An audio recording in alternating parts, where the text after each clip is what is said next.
Good morning. Many of you, I've had a chance to visit with you. Many of you I have not. And let me say I'm looking forward to it. I've been in the job now about 8 months.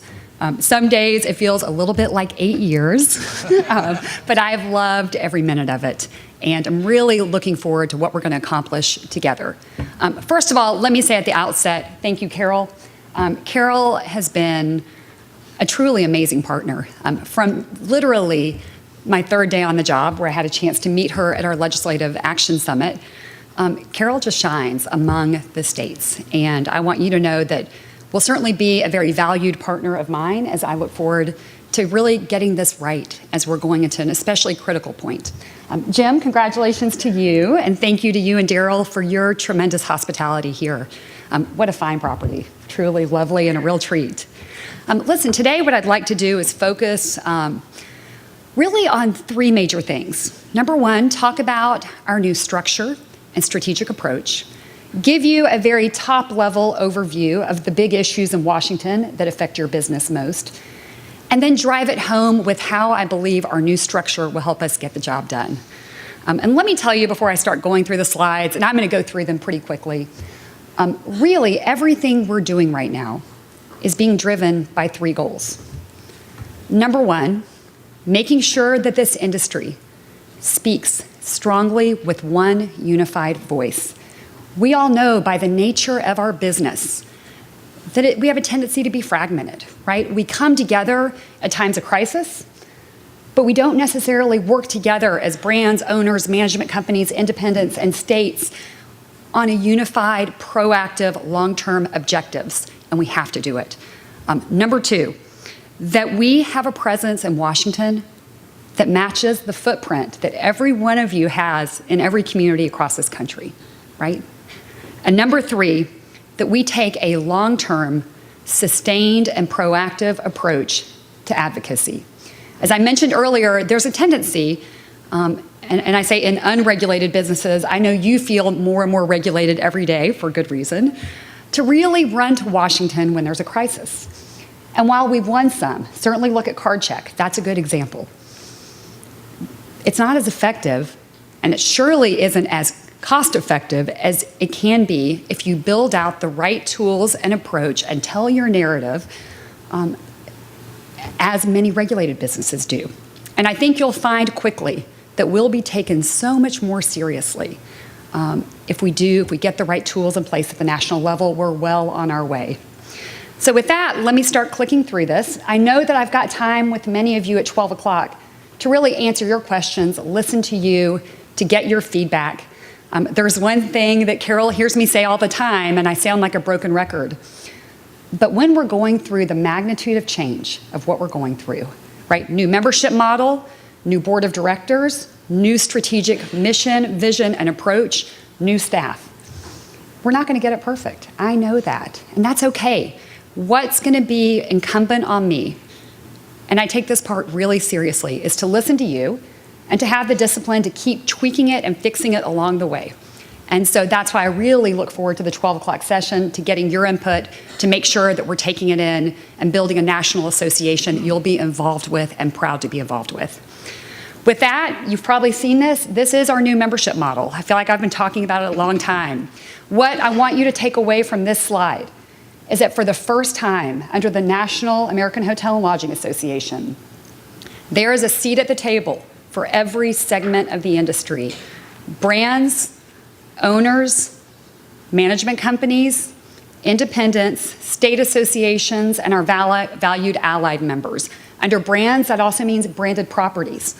Our new structure allows us to get down to each individual property throughout the country. And certainly, I take that part very, very seriously and will ensure that we're delivering real value.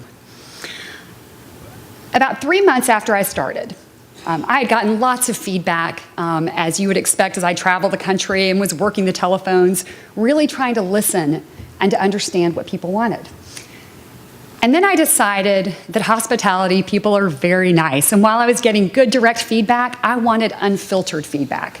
And so I used a firm to go out and talk to the individual properties, to the owner community and franchisees, and to talk about the new model. What did they think about it? Where could we bring the most value And how do we articulate it so that they understood the importance of joining and what it would bring to their bottom line? Well, I wanted to show you this because I thought this was interesting. We got some great feedback, and I did get the unfiltered feedback I was looking for. But as we talked about the new model and why we were doing it, this sums it up. About time is really the one that pops out to me. But again, I'll tell you that in my 8 months on the job, this comes through loud and clear. It may not be perfect in every area. The industry is ready for it, they want it, and they're excited about it. This is our new approach. It looks a little bit like what Carol does here in Florida, and that's good. If it doesn't fall, and my staff is used to hearing me say this, if it doesn't fall into one of these 3 buckets, we're not going to do it, very likely. It's important that we have a highly focused national association. Advocacy, communications, and education. And so let me drill down on that a little bit. Advocacy.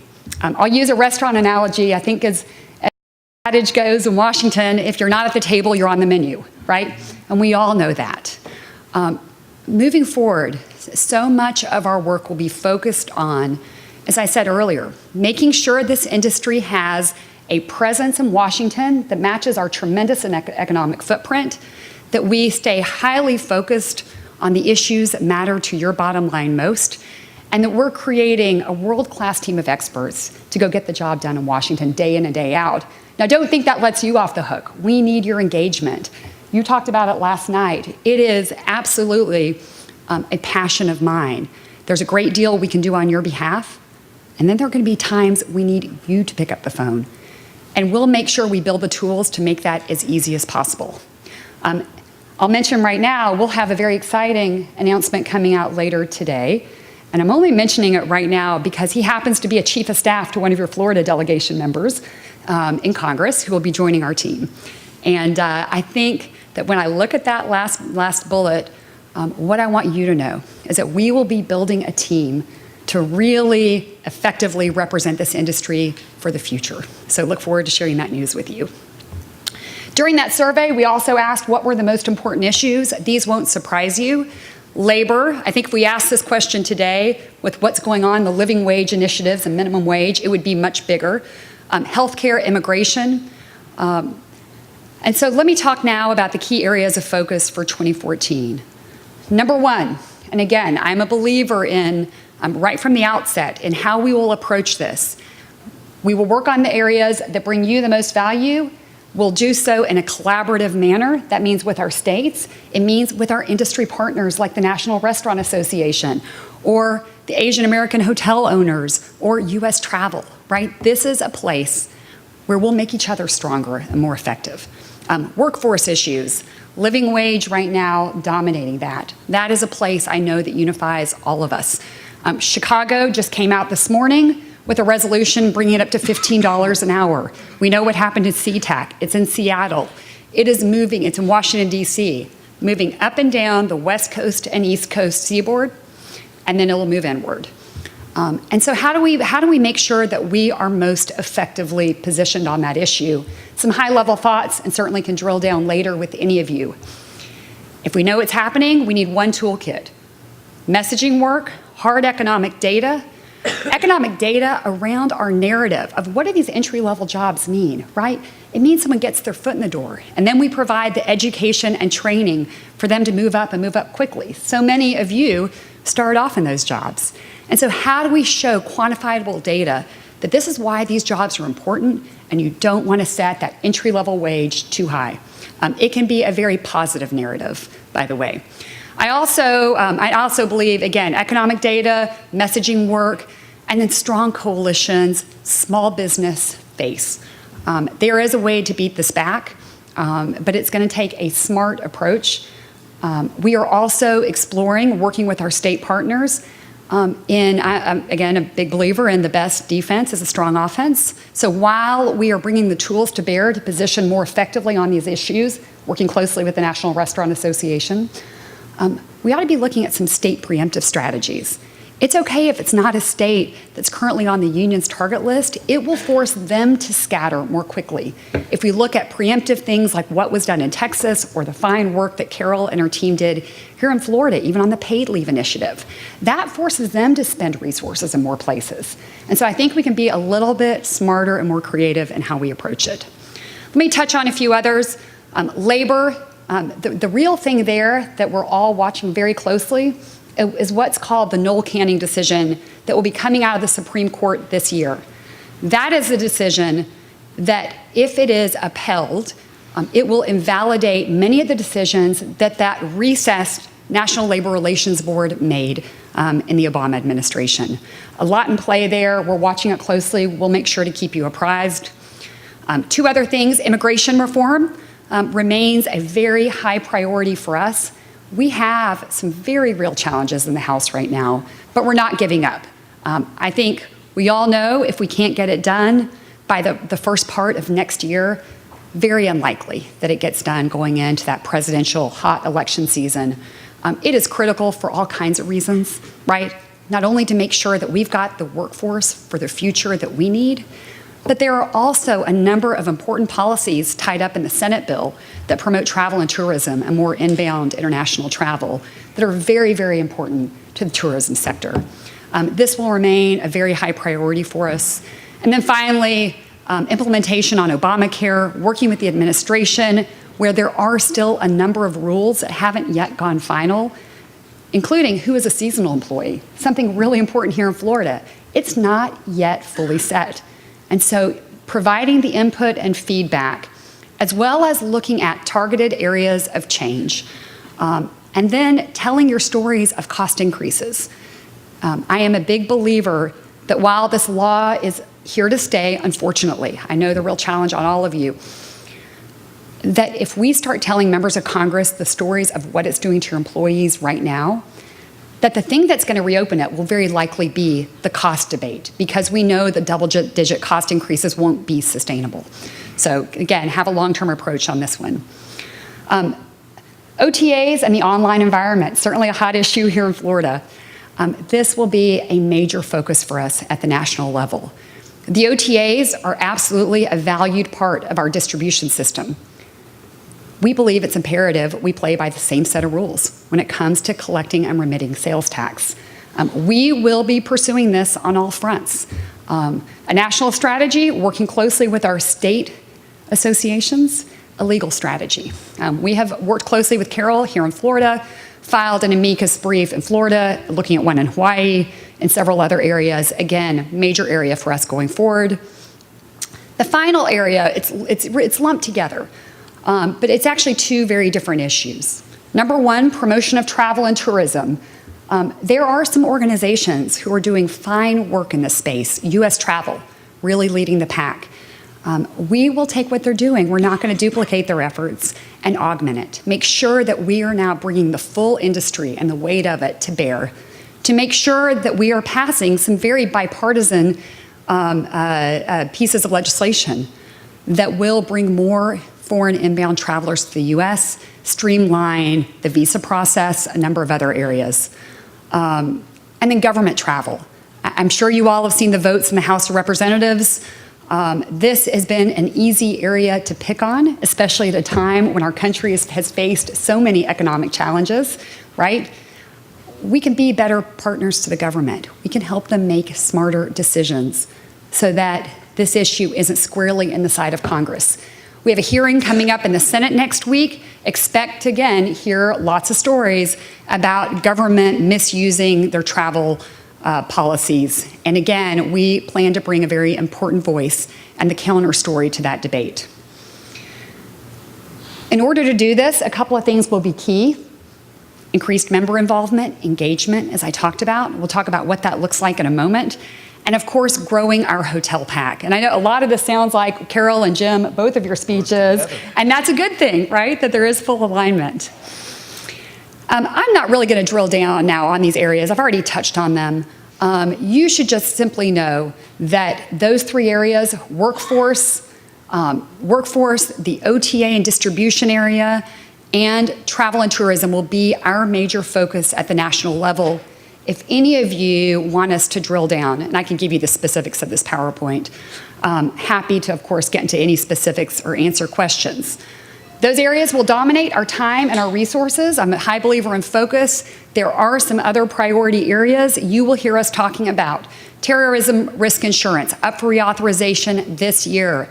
A chairman of the House Financial Services Committee who's not a fan. This is very important for major properties in major cities, as their own policies are now going to be expiring this year, and it's going to be hard pressed to get them filled. So again, we'll bring the lodging voice very much to this fight.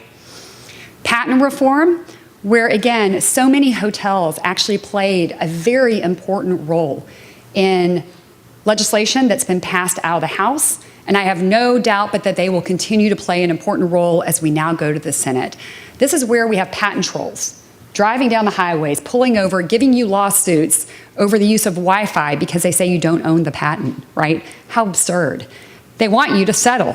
And so they'll make it easy for you to pay $5,000 or $10,000 and be done with it. Well, it's absolutely ridiculous. This is an area Democrats, Republicans, and the president are strongly committed to, a great place for us to bring that end user voice to the debate.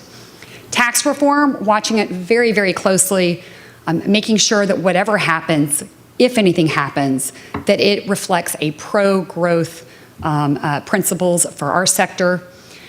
And then finally, and just to touch on this quickly, I was really proud of this industry and the voice that you lended during the recent government shutdown. As unfortunate as it was one of those times where we generated thousands of contacts to Congress. Many of your industry colleagues came up to testify.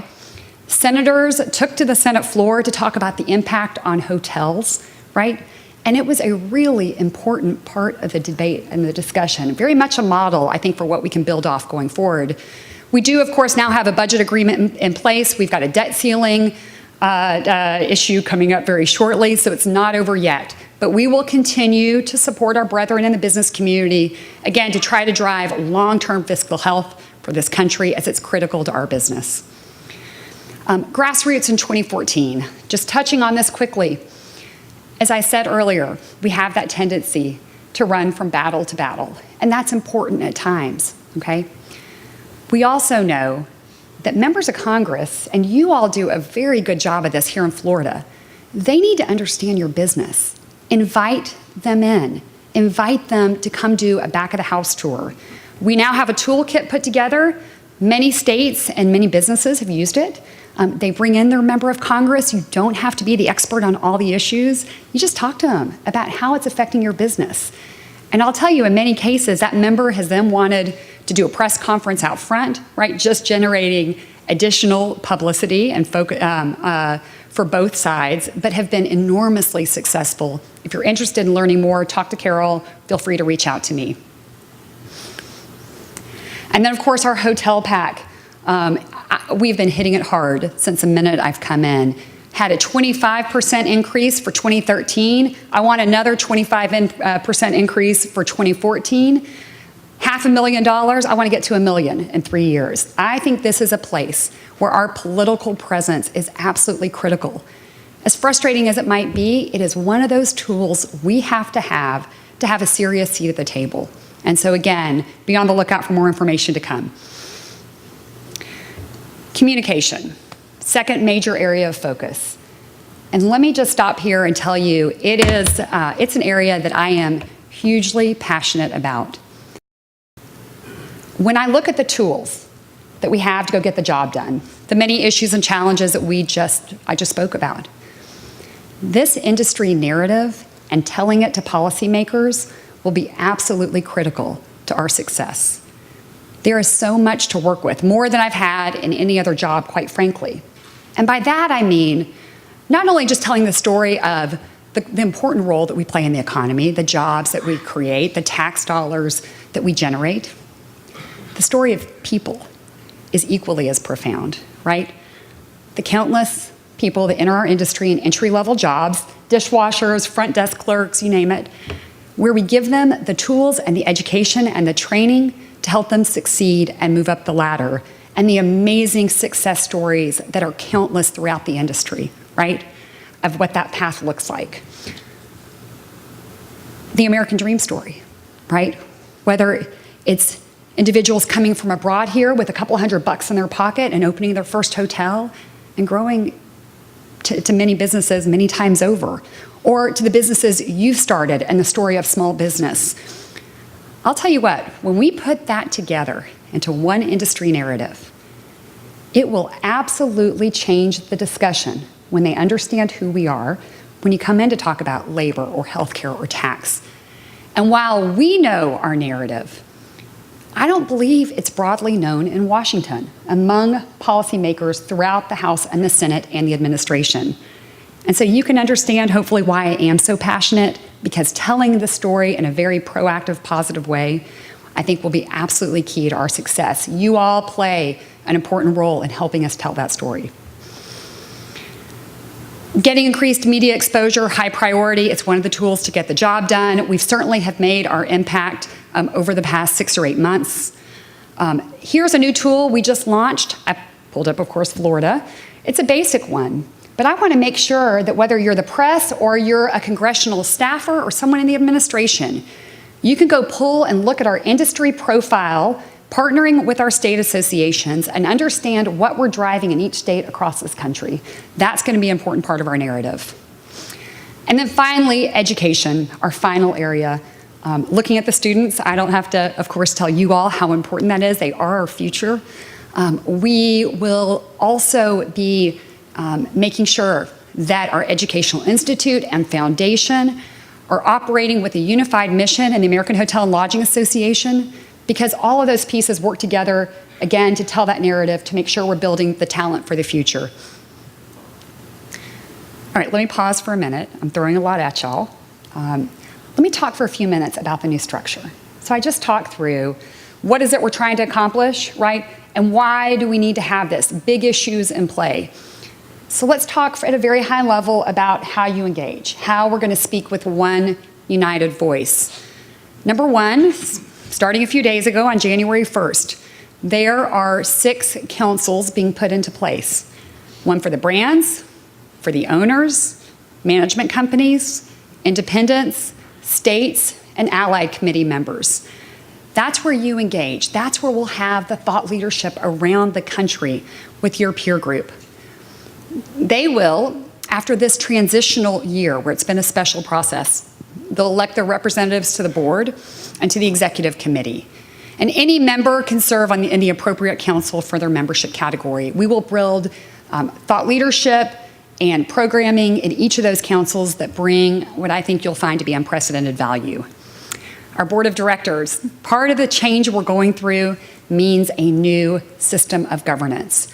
I am happy to talk through this in our 12 o'clock meeting, but at a high level, 50 seats, it's still a very large board, but I have gotten it down somewhat. 50 seats that are evenly divided among brands, owners, and management companies. They have to be C-level to fill those seats. 4 officers, 10 seats for the partner state associations. They develop their own criteria. Some are the heads of the state lodging associations. Some are property representatives from the state associations. And then we have 5 independent members, up to 5 allied members, and 5 at-large seats. They're 2-year terms. Our executive committee, much like here in your state, will be our much smaller day-to-day governance group. 3 brands, 3 owners, 3 management companies, 4 states. They lobbied me hard, and that was a place I think that we can really help to make sure the states have strong leadership. And then 1 independent, 1 allied. And so finally, I'm only going to go through these quickly. I think y'all have heard this before. Our new membership model allows for a platform of direct engagement. Dues work on a sliding scale for owners, for management companies, for brands based on room count. Individual branded properties join through the corporate in almost every situation. You should have received some communication. In all the communication that we are putting out, we make sure to tell folks the AH&LA focuses on the national issues. Our state partners focus on the state issues. We do 2 different things, and you need both, right? And so that will be an important part of our messaging. Let me go through this quickly. And then finally, I think you'll see some familiar faces on this closing slide. This is from our Legislative Action Summit last year. Carol put the dates up. Please mark on your calendars April 1st and 2nd in Washington, D.C. When I talk about sharing the narrative, this is a prime time to do it, right? Not just to walk in with an ask. And we may have a couple of asks, by the way, but to come in and also talk about who we are and what we do. You all, your members of Congress know it very well because you all have done a fine job. But it really is an important opportunity for us to show the size and scope of the industry. Let me mention some exciting news, especially here where we have a merged hotel and restaurant association. Don Sweeney and I have been working very closely together, and we now have the plans in place for a joint legislative conference in 2015. I got the message loud and clear from our last one. We know the demands on your time, and Don and I are both passionate about the fact that we will be so much stronger together when we do this nationally. So with that, I know I've thrown a lot at you. Unless there's any questions, I look forward to the continuing discussion at 12 o'clock, and most importantly, the continuing relationship with Carol and, quite frankly, each one of you. So thank you very much.